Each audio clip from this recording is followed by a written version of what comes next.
Conversábamos con Raúl Sor hace algunos días, creo que acá, de la cantidad de lugares donde hay una suerte de alguna manera, movilización social muy fuerte por distintas razones. Probablemente muchas de esas cosas tienen que ver con el clima intenso y tenso que genera los confinamientos en torno a la pandemia y todo lo demás, pero hay otras cosas que obedecen a determinadas cosas puntuales que de repente activan una sensación en la ciudadanía, y la ciudadanía, bueno, se pronuncia. Lo que vamos a conversar hoy día tiene que ver con un proyecto de reforma agraria en la India que, bueno, desató una serie de protestas muy fuerte. Y Raúl, ¿cómo estás? Yo tenía entendido que había habido ya una reforma agraria, no sé si es que en la época de Nehru o de su hija, digamos, Indira Gandhi, en torno a la reforma agraria, ¿o no? El Partido del Congreso, sí. ¿No es cierto?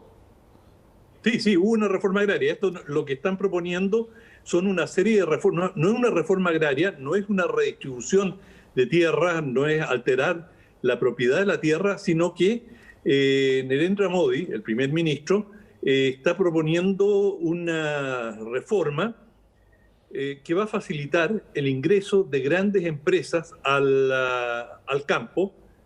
Hoy día los pequeños agricultores, no los campesinos, los pequeños agricultores tienen una serie de beneficios. Por ejemplo, hay fijación de precios para ciertos productos agrícolas, hay centros de acopio donde el Estado adquiere los productos, y Narendra Modi y su partido están empeñados en modernizar, entre comillas ellos dicen modernizar, en tornar, es decir, un ingreso de una política de capitalismo más moderno en el agro indio.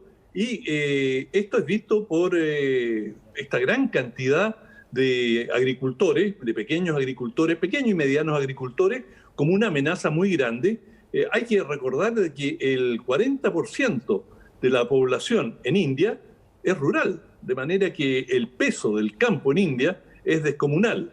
Y para los campesinos hay una situación pero muy difícil. Fíjate que hay un promedio de 28 suicidios diarios de campesinos.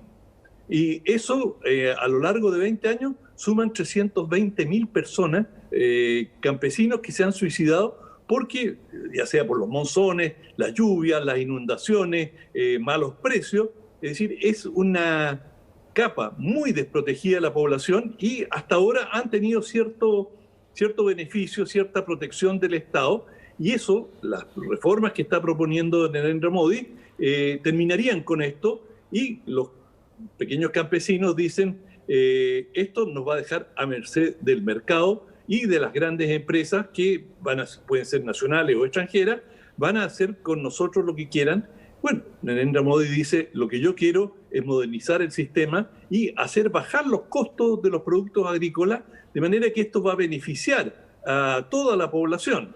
Y sobre esto hay un gran debate en India, y estos han sido algunas de las mayores manifestaciones que se han registrado en el país en mucho tiempo. Es un país que tiene situaciones complicadas en su frontera, tiene naturalmente fricciones con China, tiene grandes fricciones con Pakistán, de manera que es un país donde abundan los conflictos, pero pese a todo es un país democrático, es decir, tiene elecciones regulares y los mandatarios son escogidos por la libre voluntad del pueblo y en general son aceptados.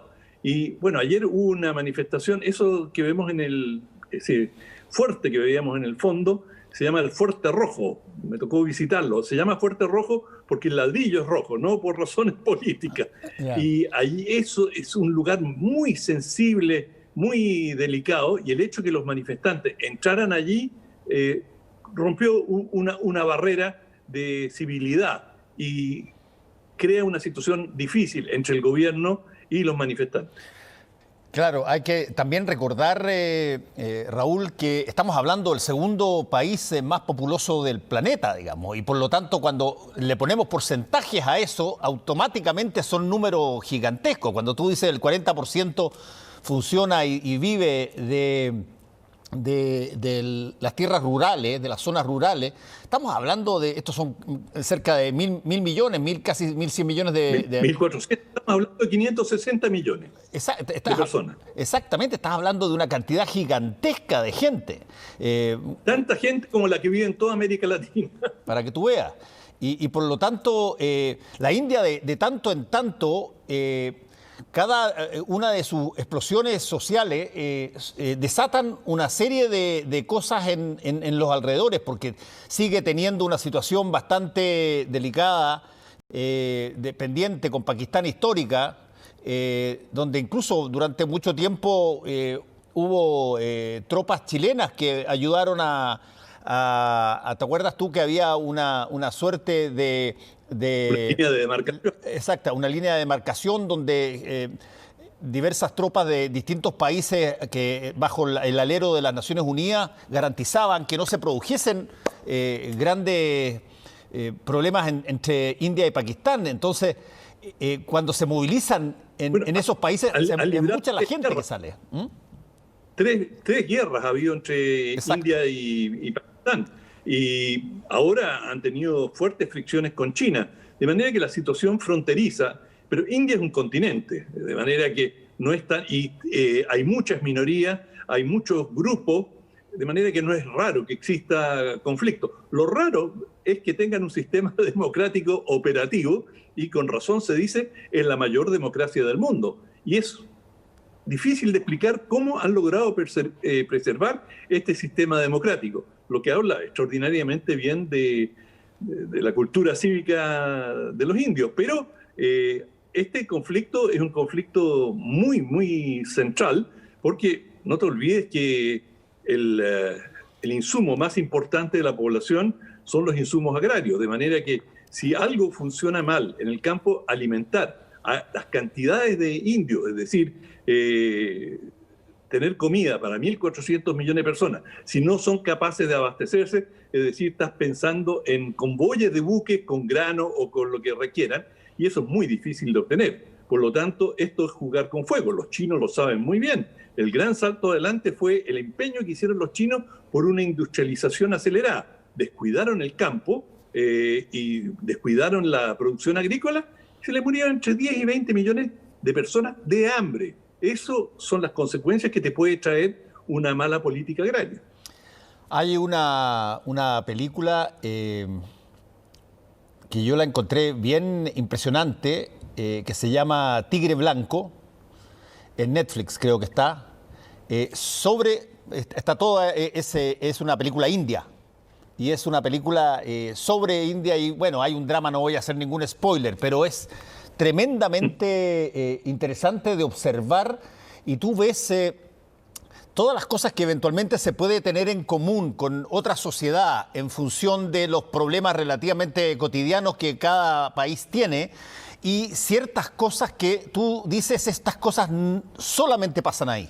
Son situaciones que tienen una raíz extraordinariamente ligada a, por ejemplo, en el caso de la India, a la ancestral cultura de las castas que es una cosa bien impresionante cómo funciona y es bien buena la película, fíjate, para entender un poco ese mundo que nos llega a nosotros a través de básicamente las noticias, pero fuera de leer lo que pasa y ver que hay movilizaciones, uno a veces pierde el contenido cualitativo que hay en torno a estas cosas que pasan en lugares del mundo muy distantes a la nuestra.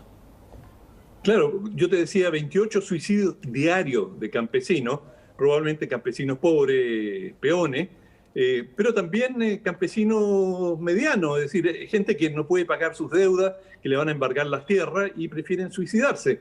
Bueno, yo estuve en Nueva Delhi hace unos 25 años y leyendo la prensa, habían por allí, por marzo, habían una quincena de mujeres que habían sido quemadas vivas, es decir, habían sido calcinadas por sus suegras porque no habían pagado la dote a la cual se había comprometido su familia de entregar una moto, el amoblado de un departamento, refrigerador, etc. Y no habían cumplido con la dote y simplemente, entre comillas, se inflamaba la cocina a parafina que utilizaban. Y eso, en esa cantidad de asesinatos, y había una cárcel especial en las afueras de Nueva Delhi para estas suegras asesinas que liquidaban a sus nueras. Es decir, India es un país, como tú bien lo señalabas, muy particular, y como tiene estas situaciones horribles, también tiene una cultura que es absolutamente envidiable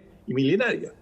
Sí, bueno, en este ámbito de lo que estamos conversando hay que agregar también que es una cosa que hace que muchos países miren todo este tema y donde probablemente lo mirarían con desdén o simplemente, no sé, no los pescan, pero India, Pakistán, tienen capacidad nuclear.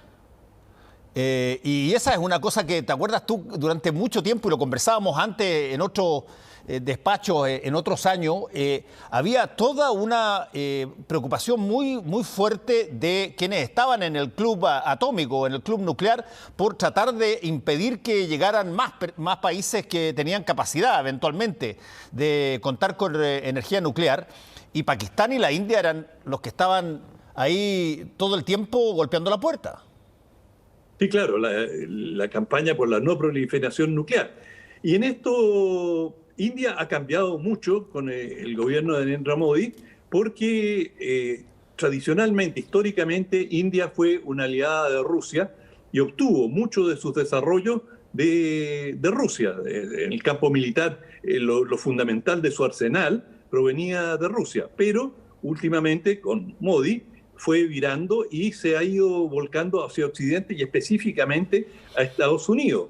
Y hoy día India tiene una alianza bastante estrecha con Estados Unidos y, por supuesto, esto de la modernización capitalista del agro también tiene que ver con el interés de algunas empresas transnacionales estadounidenses de entrar en India y poder aprovechar ese inmenso mercado, tratar de capturar un mercado que probablemente es el más importante hoy día en el mundo. Y India está, además, como un aliado directo de Estados Unidos frente a China. Y han tenido choques fronterizos entre China e India, en la cual han perecido, por lo menos se sabe, de soldados indios. Se supone que también han muerto soldados chinos. Curiosamente, han sido peleas a puñetes, a piedrazos. No hay información de disparo, pero con todo, en uno de los últimos incidentes, más de 20 soldados indios fallecieron. De manera que hay una situación de tensión internacional e India es un peón importante hoy día en la estrategia de Estados Unidos para acercar a China. Y eso es inevitable, es decir, finalmente así se juega la política internacional, estás con uno, estás con otro, pero siempre estás con alguien.